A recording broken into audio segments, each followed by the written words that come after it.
এখান থেকে এটা মারতাম। উহুদ প্রান্তরে সাহাবীদের রক্ত ঝরেছে, মক্কায় রক্ত ঝরেছে, ইসলাম প্রতিষ্ঠিত ক্ষেত্রে রাসূল আকরামের রক্ত ঝরেছে।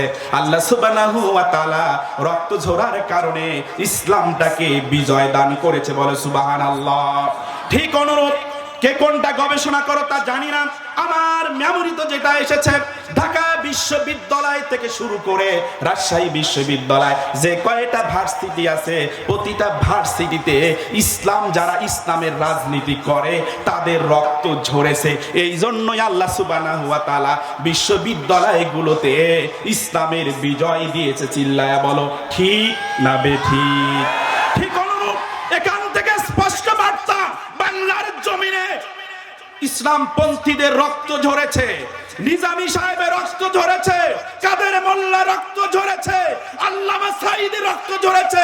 বাংলার জমিনে ইসলাম কায়েম হবেই হবেই হবে, কেউ ঠেকাইতে পারবে না, কেউ ঠেকাইতে পারবে না। কথা বলো ঠিক না বেঠিক? তোমরা চোখের রাঙ্গানি দেখে আমাদের ভয় দেখাও। 17 বছর ভয় দেখিয়েছে,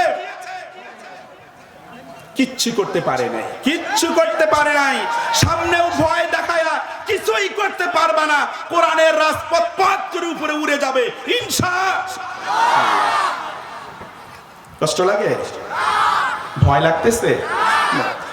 আমাদের ভয় দেখে কি করবা? তাওহীদি জনতা, আরাজি শেখ সুন্দর ডাঙ্গাপাড়া হাফজিয়া মাদ্রাসা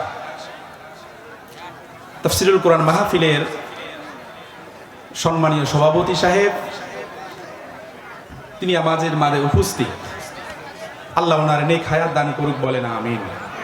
প্রধান অতিথি, বিশেষ অতিথি সহ যারা অতিথিবৃন্দ আছে, আল্লাহ সবার নেক হায়াত দান করুক, বলেন আমিন।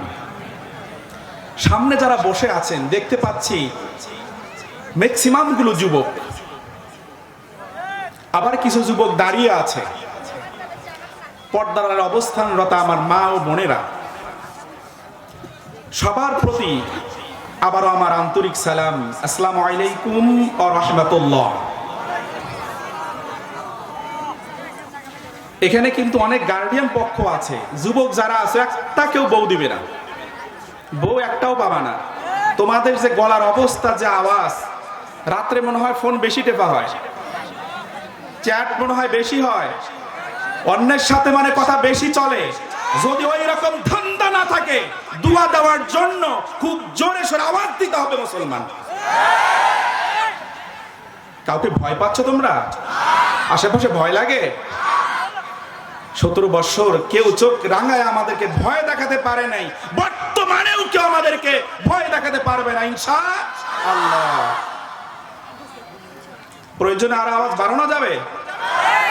আমরা এসেছি সরাসরি ভূমিকা বা সরাসরি আলোচনায় চলে যাব, কারণ সময় খুব কম, বেশি সময় পাবো না। তোমাদের জন্য, বিশেষ করে যুবকদের জন্য কিছু মেসেজ নিয়ে এসেছি।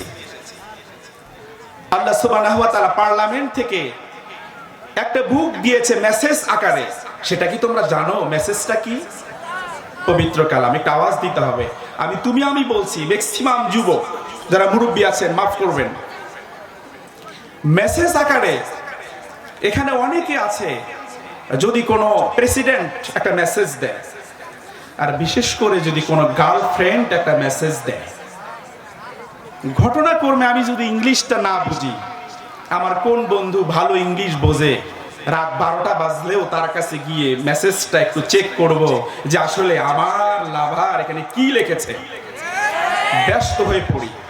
কিন্তু সবচাইতে যিনি আমাদের প্রিয়, সবচাইতে আমাদের যিনি সবচাইতে বড় লাভার, যাকে সবচাইতে বেশি ভালোবাসি, আমার রব কে? আল্লাহ সুবহানাহু ওয়া তাআলা। তিনি মেসেজ আকারে আমাদেরকে একটা কোরআন নাজিল করেছে। এটা সবার বোঝার দরকার আছে না নাই? এই বোঝার জন্যই তো এই ডাঙ্গাপাড়া হাফজিয়া মাদ্রাসা। দেখেন, এই মেসেজটাকে রাসূল আকরাম সাল্লাল্লাহু আলাইহি ওয়াসাল্লাম 17 বছর বয়স যখন দেখলেন পৃথিবী অশান্ত, অশান্ত পৃথিবীকে শান্ত করার জন্য তিনি একটা সংগঠন তৈরি করলেন, শান্তির সংগঠন হিলফুল ফুজুর, জাতিকে শান্তি দেবে। এটা রাসূল আকরাম সাল্লাল্লাহু আলাইহি ওয়াসাল্লাম নিজে কিছু শান্তিপ্রিয় যুবকদেরকে নিয়ে নিজে লিখেছেন যে জাতিকে হতাশাগ্রস্ত জাতিকে এবং পথ ভোলা জাতিকে, পথহারা জাতিকে একটা পথ দেখানোর জন্য তিনি শান্তির সংগঠন নামে একটা সংগঠন তৈরি করলেন। আমার কথা বোঝা যাচ্ছে? কথা বোঝা যাচ্ছে? সংগঠন তৈরি করলেন। কিন্তু রাসূল আকরাম 17 বছর বয়সে শান্তির সংগঠন তৈরি করলেন। সংগঠন তৈরি করে সমাজের ভেতরে হানাহানি, মারামারি, রাহাজানি যা আছে সবগুলোকে দূর করার জন্য তিনি জীবন দিয়ে চেষ্টা চালালেন। 17 বছর থেকে শুরু করলেন, 2 বছর, 3 বছর, 5 বছর, 40 বছর যখন তার বয়স হয়ে গেল, এই সংগঠন দিয়া 23টা বছর মানুষদেরকে দাওয়াত দিলেন। রাসূল আকরাম সাল্লাল্লাহু আলাইহি সাল্লাম রবের কসম একটা মানুষকেও স্থায়ী কোনো সমাধান দিতে পারলেন না। রাসূল আকরাম ভাবলেন, আমি মন গড়া আইন দিয়ে, আমার মন গড়া আইন দিয়ে আমি লিখেছি কিতাব, মন গড়া আইন দিয়ে আমি কিছু রুলস লিখেছি মানুষকে শান্তি দেওয়ার জন্য, যুবকদেরকে ভালো বানানোর জন্য, নেশাখোর থেকে শুরু করে বর্তমানে শুরু হয়েছে ক্যাসিনো খেলা।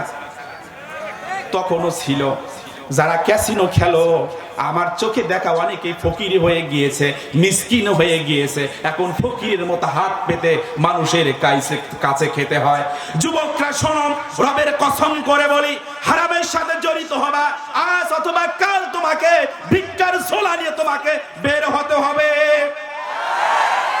বের হতে হবে। যুবক, হাতছানি দিয়ে কোরআন ডাকছে। রাসূল আকরাম সুদ, ঘুষ, দুর্নীতি, ক্যাসিনো এগুলো দূর করার জন্য 23টা বছর দাওয়াত দিলেন, পারলেন না। আল্লাহ সুবহানাহু ওয়া তাআলা 40 বছর বয়সে রাসূল আকরাম ধ্যানে মগ্ন একটা পবিত্র কালাম নাজিল করলেন। 23টা বছর আবার দাওয়াত দিলেন। একটু বুঝে থাকলে বলো, 23 বছর দাওয়াত দিয়েছে কি দিয়া? তার মন গড়া আইন দিয়া। কার মন গড়া আইন? রাসূল আকরাম। আর 23 বছর দাওয়াত দিয়েছে আল্লাহর মেসেজটা দিয়ে।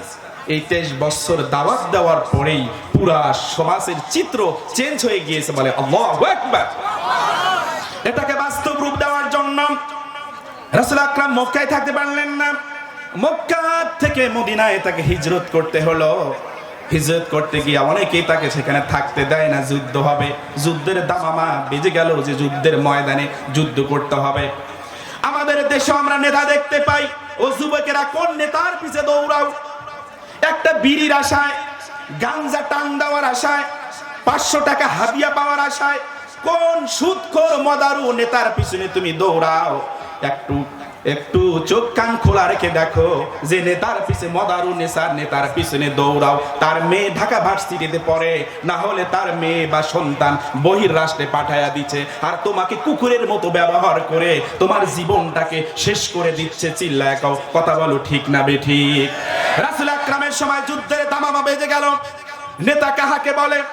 আলোচনায় চলে যাব, আয়াত তেলাওয়াত করেছি, সংক্ষেপ কথা। যুদ্ধের দামামা বেজে গেল, বদর প্রান্তরে যুদ্ধ হয়ে গেল, উহুদের প্রান্তরে যুদ্ধ বেজে গেল। রাসূল আকরাম বাঁচলেন না, কে তার চাচা, কে তার ভাতিজা, কে তার আত্মীয় স্বজন, এটা না বেছে যাকে যাকে যুদ্ধের ময়দানে নেওয়া যায় তাদেরকেই সিলেক্টেড করলেন। ও মুসলমান, তার চাচা আমির হামজা রাদিয়াল্লাহু তাআলা আনহু যুদ্ধের ময়দানে গেলেন, আপন চাচা। যাওয়ার পরে উহুদ প্রান্তরে যুদ্ধের দামামা বেজে গেল, যুদ্ধ হয়ে যাবে, যুদ্ধ শুরু হয়ে গেল। এই মুহূর্তে রাসূল আকরামের চাচা আমির হামজাকে 1 টুকরা না 2 টুকরা না 70 টুকরা তাকে তায়েব প্রান্তরে করা হয়েছে। যুদ্ধ শেষ, রাসূল আকরাম বেহুশ হয়ে গিয়েছিল। হুশ ফিরে আসার পরে সাহাবা আজমাইনদেরকে বললেন, সাহাবারা, আমার কয়জন সাহাবী শহীদ হয়েছে, ওই লাশগুলো আমার সামনে নিয়ে আসা হোক। এক এক করে 1টা 2টা 3টা 5টা 69টা লাশ তার সামনে নিয়ে আসা হলো। তিনি বললেন, আমার চাচা আমির হামজা কোথায়? সাহাবা আজমাইনরা বললেন, ইয়া রাসূলুল্লাহ, ইয়া হাবিবাল্লাহ, আপনার চাচাকে তো আমরা খুঁজে পাচ্ছি না, কোথায় চলে গেছে? খোঁজাখুঁজি করার পরে এক সাহাবী এসে বলে, ইয়া রাসূলুল্লাহ, আমির হামজা রাদিয়াল্লাহু তাআলা হাতটা আমি পেয়েছি, দেখেন তো এটা আমির হামজার হাত নাকি? এক একটা করে এক একটা করে 70 টুকরা তাকে করা হয়েছিল, এমনকি পুরুষ লিঙ্গটাকে 3 টুকরা করা হয়েছিল। এইরকম মাথা হাত বানিয়ে যখন লাশটাকে রাখা হলো, রাখা হওয়ার পরে রাসূলের অর্থাৎ আমির হামজা রাদিয়াল্লাহু তাআলা আনহুর মেয়ে, ছোট্ট মেয়ে 5 থেকে 7 বছরের বয়স, তিনি এসে ডাক দিলেন, ইয়া রাসূলুল্লাহ আসসালামু আলাইকুম, আমার আব্বাজান কি বেঁচে আছেন? আমার আব্বাজান কোথায়? আমি আব্বাজানের সাথে সাক্ষাৎ করব। রাসূল আকরাম 2 চোখের পানি ছেড়ে দিয়া ছোট্ট সোনা মানিককে, ছোট্ট মেয়েকে কেমনে বুঝ দিবে, কি বলবে তিনি আর বুঝতে পারতেছে না। রাসূলের চোখ দিয়ে ঝরঝর করে পানি পড়ে, মুসলমান ঝরঝর করে পানি পড়ছে। রাসূল আকরাম 1 পা 2 পা করে করে তার চাচাতো বোন আমির হামজা রাদিয়াল্লাহু তাআলা মেয়েকে কোলে উঠায় নিলেন, ছোট্ট সোনা মানিককে উঠায় নিয়ে বললেন, তোমার বাবা সম্পর্কে যখনই বলতে যায় রাসূলের চোখটা বন্ধ হয়ে যায় আর চোখ দিয়ে টপ টপ করে পানি পড়ে। হঠাৎ করে ছোট্ট সোনা মানিক আল্লাহ রাসূলের চোখের পানিগুলো মুছে দিচ্ছেন আর রাসূলকে বলছে, ইয়া রাসূলুল্লাহ আপনি কান্না করবেন না, আপনি কান্না থামান, আমার আব্বুকে আমি দেখলাম জান্নাতের ভিতরে ঘোরাফেরা করতেছে, বলে সুবহানাল্লাহ। রাসূলের চোখের পানি মুছে দিল। এখান থেকে এটা বার্তা, উহুদ প্রান্তরে সাহাবীদের রক্ত ঝরেছে, মক্কায় রক্ত ঝরেছে, ইসলাম প্রতিষ্ঠিত ক্ষেত্রে রাসূল আকরামের রক্ত ঝরেছে। আল্লাহ সুবহানাহু ওয়া তাআলা রক্ত ঝরার কারণে ইসলামটাকে বিজয় দান করেছে, বলে সুবহানাল্লাহ।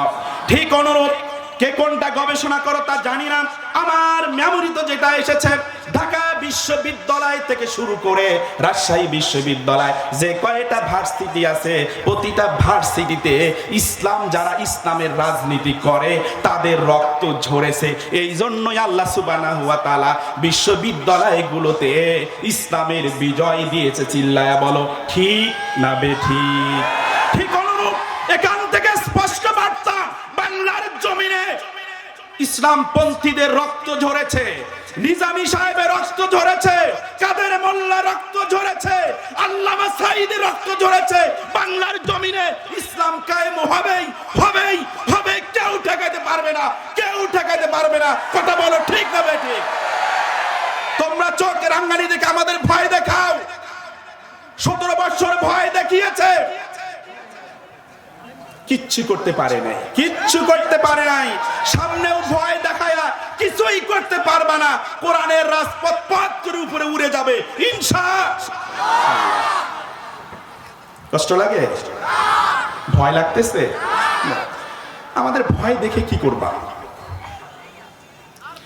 গরুকে দেখেছে, গরু আমাদের বাড়িতে গরু আছে, তো আমি গরু দেখাশোনা করি না, আমার বাড়িয়ালি করে, আবার আমার আম্মা করে।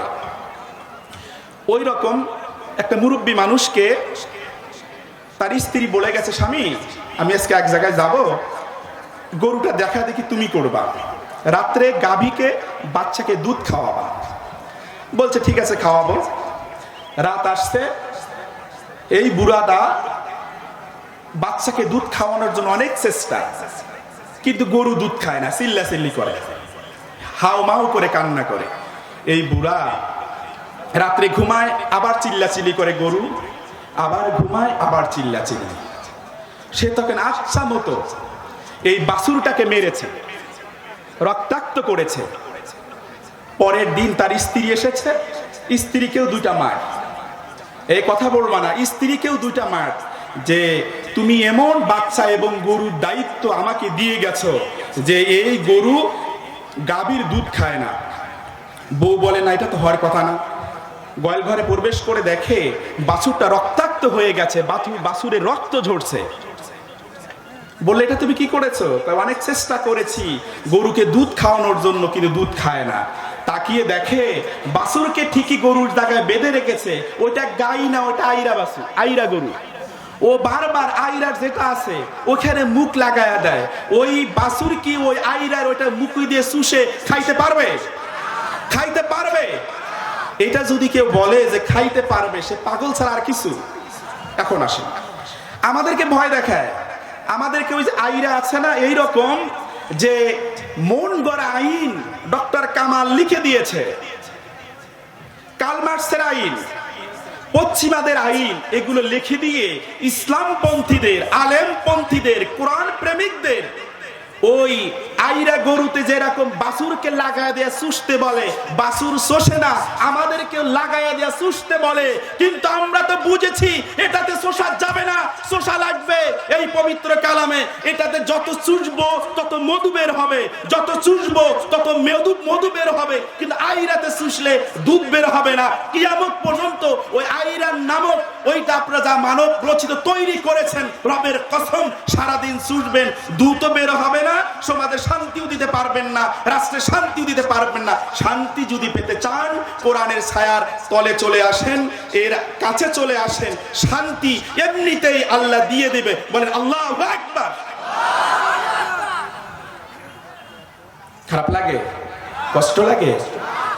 আয়াত তেলাওয়াত করেছি পবিত্র কালামের 114 খানা সূরা, সেখান থেকে সূরাতুন নিসা 31 নম্বর আয়াত আপনাদের খেদমতে তেলাওয়াত করেছি। নিসা শব্দের অর্থ কি কেউ জানেন? মহিলা। ধন্যবাদ, দেখি উচ্চ শিক্ষিত, আমার চেয়ে বেশি জানে। আলহামদুলিল্লাহ, বলেন আলহামদুলিল্লাহ। মা বোনেরা, আপনাদের সূরা তেলাওয়াত করেছি, কিন্তু পবিত্র কালামে রিজাল নামে, পুরুষ নামে কোনো সূরা নাজিল হয় না। নিসা নামে, মহিলা নামে আল্লাহ সূরা নাজিল করেছে। তাহলে মহিলাদের মর্যাদা আছে না নাই? মা বোনেরা, আপনারা বাড়িতে বসে থাকেন, বাড়িতে বসেই ইসলামের পক্ষে আপনাদের কাজ করতে হবে, ইসলামের জন্য বেরিয়ে যেতে হবে। আল্লাহ রাসূল জিহাদের ময়দানে গিয়েছে, স্ত্রীকে সাথে নিয়েছে। সাহাবা আজমাইনরা যুদ্ধের ময়দানে গিয়েছে, সেবিকা হিসেবে মহিলারা কাজ করেছে। ইসলাম বিজয়ের ক্ষেত্রে আপনাদের ভূমিকা পালন করতে হবে। সাহাবা আজমাইনদের স্ত্রীরা ইসলামের কায়েমের ক্ষেত্রে ভূমিকা পালন করেছে, আপনাদেরও করতে হবে। ওই জন্যই তো সূরা নিসা তেলাওয়াত করেছি। কিন্তু সময়ের স্বল্পতা, কতটুকু সামনে যাইতে পারবো জানি না।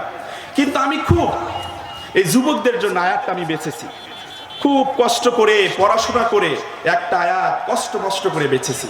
যুবকেরা, আমি যে আয়াত তেলাওয়াত করেছি, তোমরা যদি এবং মুরব্বীরা যারা বসে আছেন আয়াতটা একটু শুনে রাখুন। কেউ যদি কষ্ট করে একটা পাপ থেকে, কয়টা? একটা পাপ থেকে কেউ যদি মুক্ত হতে পারে, আল্লাহ সুবহানাহু ওয়া তাআলা বাকি যে ছোট ছোট পাপ করবে না চাইতেই আল্লাহ মাফ করে দিবে। বলেন সুবহানাল্লাহ। এবং আল্লাহ বলেছে মাফ করে দিয়া সম্মানজনক স্থানে পৌঁছে দেওয়ার দায়িত্ব রব গ্রহণ করবে। চিল্লাকান আল্লাহু আকবার। আজকে আলোচনার বিষয় হচ্ছে একটি কাজ কেউ যদি কষ্ট করে করতে পারে, তাহলে আল্লাহ সুবহানাহু ওয়া তাআলা তাকে জান্নাত পর্যন্ত পৌঁছায় দিবে। কয়টি কাজ? কয়টি? জোর হলো না, কয়টি? আরো জোরে, কয়টি? একটু হাত আকাশের দিকে করেন, সবাই হাত উঠাবেন আকাশের দিকে। জোর হলো না, কয়টি কাজ? আরো জোরে, কয়টি? জোর হলো না, কয়টি? বুঝেন না কে? সামনে আসতেছে, আরে মারো রে মারো, হেইও আসতেছে সামনে। এখন যদি আপনি গলাটা আওয়াজ না দেখেনও, কিন্তু এই যে আমাদের চেয়ারম্যান মহোদয় বসে আছে, কারণ ওই সময় তো মিছিল করতে হবে। এখনই যে অবস্থা, তখন কি করবেন? একটি খুব কষ্ট করে জীবনে যদি একটি পাপ থেকে, এটা আলোচনাটা কোথায় পাবেন? সূরাতুন নিসা 31 নম্বর আয়াত। আল্লাহ বলেন ইন তাজতানিবু কাবাইরা মা তুনহাউনা আনহু নুকাফির আনকুম সাইয়্যাতিকুম ওয়া নুদখিলকুম মুদখালান কারীমা।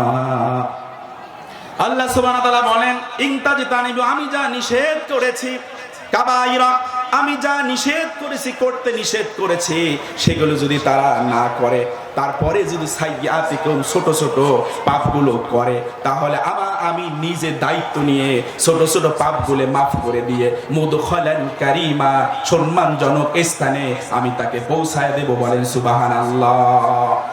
দেখেন, আল্লাহ দায়িত্ব নিয়েছেন। সূরা নিসার ভেতরে বলেছে আমি দায়িত্ব নিলাম, আমার বান্দাগুলো যদি একটা পাপ থেকে মুক্ত থাকতে পারে, তাহলে জীবনে ছোটখাটো যে পাপগুলো হয়ে যায়, আমি দায়িত্ব নিয়া ওই পাপ থেকে মুক্ত করে ছোট ছোট পাপগুলোকে আমি মাফ করে দেব। দেখেন, ছোট ছোট পাপ আপনার কেমনে মাফ হবে? ও যুবকেরা, মুরব্বীরা, ছোট ছোট পাপ আপনি যখন ওযু করতে যান, অজু করতে গেলে আপনি যখন অজু শুরু করেন, আপনি যখন হাত ধন, হাতের যে ছোট ছোট সগীরা গুনাহগুলো আছে, অজুর সাথে সাথেই সেই সগীরা গুলো ঝরে পড়ে যায়। বলেন সুবহানাল্লাহ। আপনি মুখ ধুতে করতে যান, মাথা মাসে করতে যান, পা ধুতে করতে যান, আপনি অজু করতে গিয়ে যে অঙ্গ প্রত্যঙ্গগুলো আপনি ধোয়া করেন, পরিষ্কার করেন, আপনার ছোট ছোট পাপগুলো আপনি মাপ চান নাই, আল্লাহ এমনিতেই আপনাকে মাফ করে দিয়েছে। বলেন সুবহানাল্লাহ। শুধু তাই নয়, আপনি যে এক জুমার নামাজ থেকে অন্য জুমা হলো কাফফারা স্বরূপ, এক জুমার থেকে অন্য জুমা কাফফারা। আপনি এই জুমা এসেছেন, আর এক জুমা আসার আগেই যদি আপনি মারা যান, তাহলে আপনি জান্নাতে চলে যাবেন। বলেন সুবহানাল্লাহ।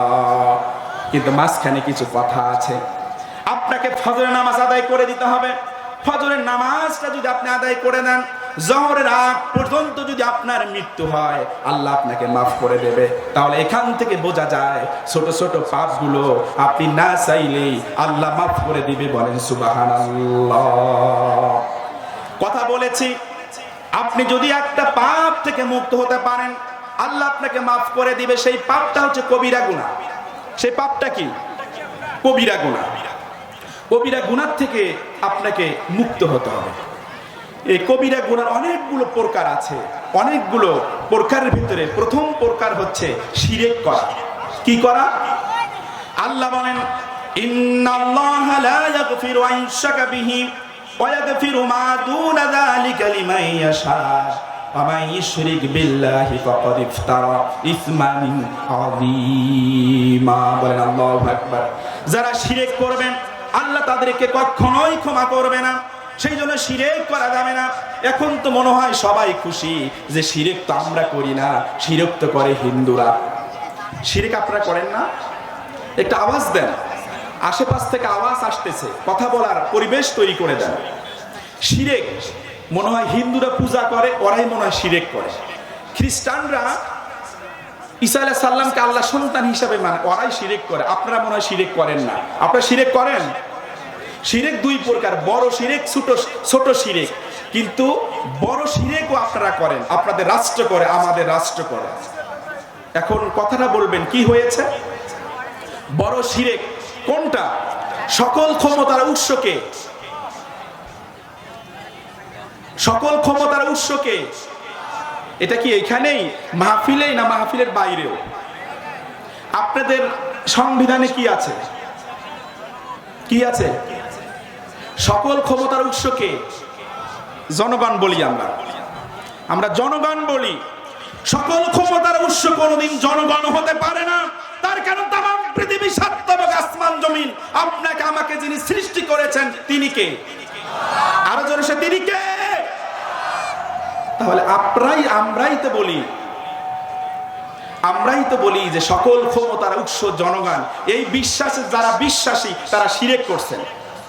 ও হাজী সাহেবরা বসে আছেন, এই পাশে মাদ্রাসার অনেক শিক্ষকেরা বসে আছেন, চেয়ারম্যান মহোদয় বসে আছেন, আপনারা একজাক যুবক বসে আছেন, অনেক স্যাররা বসে আছেন, অনেক শিক্ষিত মানুষ বসে আছেন, অনেক রাজনীতিবিদ বসে আছেন। রবের কসম, যারা সকল ক্ষমতার উৎস জনগণ এটা মানে, তারা শিরক করে, তারা কবিরা গুনাহ করে, তাওবা না করলে আল্লাহ তাদেরকে মাফ করবে না। এটা কি আমার কথা না রব বলেছে? সূরা নিসার 31 নম্বর আয়াত আপনাদের সামনে তেলাওয়াত করেছি। সেই জন্য সকল ক্ষমতার উৎস, আপনি রাজনীতি করেন, আমি বলবো না এই দলে আসেন, ওই দলে আসেন, এটা আমি বলবো না। যারা সকল ক্ষমতার উৎস জনগণ, এটা আমরা মানি না। যারা মানে সকল ক্ষমতার উৎস আল্লাহ, আমরা তাকেই মানি না। ক্ষমতার উৎস জনগণ হতে পারে না। এটা করেন, এটা শিরকের ভেতরে পড়ে যায়। এক, ব্যাখ্যায় যাব। দুই নাম্বার, কবিরা গুনাহ হয়ে যায় পিতামাতার অবাধ্য সন্তান। পিতামাতার অবাধ্য সন্তান। এখানে আব্বা আম্মা কার বেঁচে আছে? একটা হাত উঠান তো। আব্বা আম্মা দুইজনই কার বেঁচে আছে? আলহামদুলিল্লাহ, হাত নামান। কার বাবা চলে গেছে? হাত নামান। কার মা চলে গেছে? হাত নামান। যুবকেরা, যার পিতা মাতা বেঁচে আছে, বাড়িতে তার জান্নাতের দুইটা খুঁটি বেঁচে আছে। বলে সুবহানাল্লাহ। পিতা মাতার অবাধ্য সন্তান হবা, জান্নাতে যেতে পারবে না। জান্নাতে যাইতে পারবা না। তুমি তো তোমার গার্লফ্রেন্ড পেয়ে, তুমি তোমার বউকে পেয়ে আব্বা আম্মাকে ভুলে যাও। রবের কসম, পিতামাতার অবাধ্য হয়েছো, কবিরা গুনাহ করেছো। মা কি জিনিস, কয়েকদিন আগে পত্রিকায় দেখলাম, মাকে বৃদ্ধাশ্রমে রেখেছে, সন্তান বৃদ্ধাশ্রমে রেখেছে, রাখার পরে হঠাৎ করে মৃত্যু সন্নিকটে। ওখানকার যিনি দায়িত্বরত তাকে বলছেন, আমার আম্মু, আমার বাবাকে ডাকা হোক, অর্থাৎ আমার ছেলেকে ডাকা হোক, আমার মনে হয় আমি এখন মৃত্যুবরণ করব। মৃত্যুটা আমি মৃত্যুর শয্যায়। ছেলেকে ডাকা হলো। ছেলে আসার পরে মা ছেলের 2 হাত জড়ায় ধরে বলল, আব্বুরে, আমি তোমার সাথে থেকেছিলাম, তোমার বউ কি না কি বলেছে, আমাকে কানটা ধরে ঘর থেকে বের করে দিয়া বৃদ্ধাশ্রমে আমাকে রেখে গিয়েছো আব্বু। আমি থাকতে পারি নাই, প্রতিটা মুহূর্তে আমি মা তোমার কথা স্মরণ করেছি রে বাবা। আমি জানি না এই বৃদ্ধাশ্রমে তোমার জায়গা হয় কি না, হবে নাকি তা আমি জানি না, কিন্তু বাবা 3 মাস আগে তুমি আমাকে বৃদ্ধাশ্রমে রেখে গিয়েছো। উপরে যে ফ্যানটা ঘুরে, ওই ফ্যানটা ঘুরছে না, নষ্ট হয়ে গেছে। কর্তৃপক্ষকে আমি বারবার বলেছি ফ্যানটাকে ঠিক করে দেওয়ার জন্য, কিন্তু কর্তৃপক্ষ এই ফ্যানটা ঠিক করে দেয় নাই। ও বাবা, আমি মনে হয় ইন্তেকাল করব, আমি একটা ওসিয়ত করে যাই। তোমার কাছে আমি চাই না যে আমাকে তুমি জানাজা দাও, তোমার কাছে চাই না যে আমাকে দাফন কাফন করে কবরে দিয়ে রাখো, এটা আমি চাই না। তোমার কাছে একটা আবদার করি, ওই ফ্যানটা যে নষ্ট হয়ে গেছে, এই ফ্যানটা ওইখানে ঠিক করে দিও। তার কারণ হচ্ছে, কোনোদিন যদি তোমাকে এই বৃদ্ধাশ্রমে আসা লাগে, তাহলে তো ফ্যানটা ঘুরবে না। সোনা মানিক, তুমি তো ফ্যান ছাড়া ঘুমাইতে পারো না। তার কারণ তুমি ছোট্ট ছিলাম, একদিন আমাদের যে কোনো কারণে কারেন্টের সমস্যা হয়েছিল, তুমি ঘুমাইতে পারো না। রাত 12টা বেজে গেছে, তোমার আব্বু এসে দেখলো তুমি ঘুমাইতে পারতেছো না, তখন দ্রুত কারেন্টের মেকার নিয়ে এসে ওই ফ্যানটাকে ঠিক করে দিয়েছি। আমি জানি বাবা তুমি গরমে ঘুমাইতে পারো না, আমি মারা গেলে ফ্যানটা ঠিক করে দিও। সাথে সাথেই মা ইন্তেকাল করলো।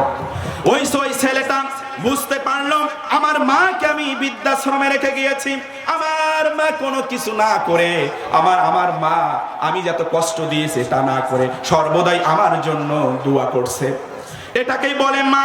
ও যুবকেরা যারা বিয়ে করেছো, এখানে আমি এই কোরআন হাতে নিয়ে বলে থাকি, যদি শরিয়াত বিরোধী তোমার মা যদি কোনো আদেশ না করে, তোমার বউ যদি তোমার মাকে দেখতে না পারে, বাবাকে দেখতে না পারে, স্ত্রীকে তালাক দিয়া দাও। একটা তালাক দিয়া, বান তালাক দিয়া দাও, আর একটা বিয়ে করবা। তাও যদি তোমার আব্বা আম্মাকে দেখতে না পারে, তাকেও তালাক দিয়া দাও। তারপরেও পিতামাতার অবাধ্য সন্তান হইও না। পিতামাতার অবাধ্য সন্তান হবা, তুমি জাহান্নামে চলে যাবা। মন খারাপ, মন খারাপ, মহিলারা খুব মন খারাপ যে বিয়ের আদেশ অনেক দিয়ে গেল। আচ্ছা, সময় শেষ। হ্যাঁ, আমি তো সময় শেষ হয়ে গিয়েছে। তা সম্মানিত যুবকেরা, আমার যে সর্বশেষ 2 মিনিট, আমি 2 মিনিট শেষ করে দিব।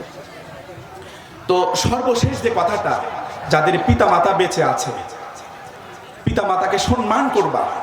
পিতা মাতা সম্মান ছাড়া, পিতা মাতার দোয়া ছাড়া তুমি জান্নাতে যেতে পারবে না। ব্যবসায়ীতে সফল হতে চাও, আব্বা আম্মার কাছে দোয়া নাও। ভালো রেজাল্ট করতে চাও, আব্বা আম্মার কাছে দোয়া নাও। ভালো কিছু করতে চাও, আব্বা আম্মার কাছে দোয়া নাও। ম্যাক্সিমাম মাহফিলে প্রশ্ন করে, হুজুর স্ত্রীর যে কোনো কারণে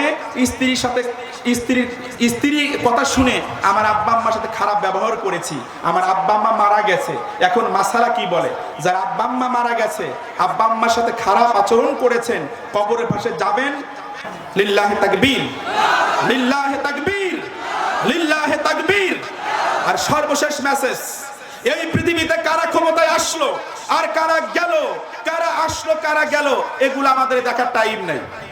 কিন্তু আমাদের টাইম হচ্ছে এই কোরআন যেটা বলে ওই অনুযায়ী দেশ চালাতে হবে।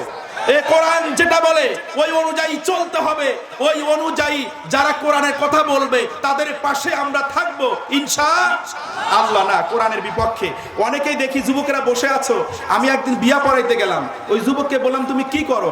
কয় আমি রাজনীতি করি। রাজনীতি কোনো ব্যবসা? রাজনীতি কোনো ব্যবসা? তুমি কিসের রাজনীতি করো? তুমি কিসের রাজনীতি দিয়ে তুমি ব্যবসা করছো? যারা রাজনীতিকে ব্যবসা হিসাবে নিয়েছে ওদের অবস্থা খারাপ। সেই জন্য সর্বশেষ এটাই মেসেজ যে কাল্লা থাকুক আর চলে যাক, জীবন থাকুক আর চলে যাক, আমরা সবাই জীবনের শেষ নিঃশ্বাস পর্যন্ত কোরআনের উপর অটুট থাকতে যারা রাজি, দুই হাত দিলে রবকে একটু দেখায়া দাও। লিল্লাহে তাকবীর, লিল্লাহে তাকবীর, লিল্লাহে তাকবীর। আল্লাহ কবুল করুক। আর আমার কথার ভিতরে কোনো ভুল ত্রুটি হয়ে থাকলে ক্ষমার দৃষ্টিতে দেখবা। আবার আসসালামু আলাইকুম ওয়া রাহমাতুল্লাহ।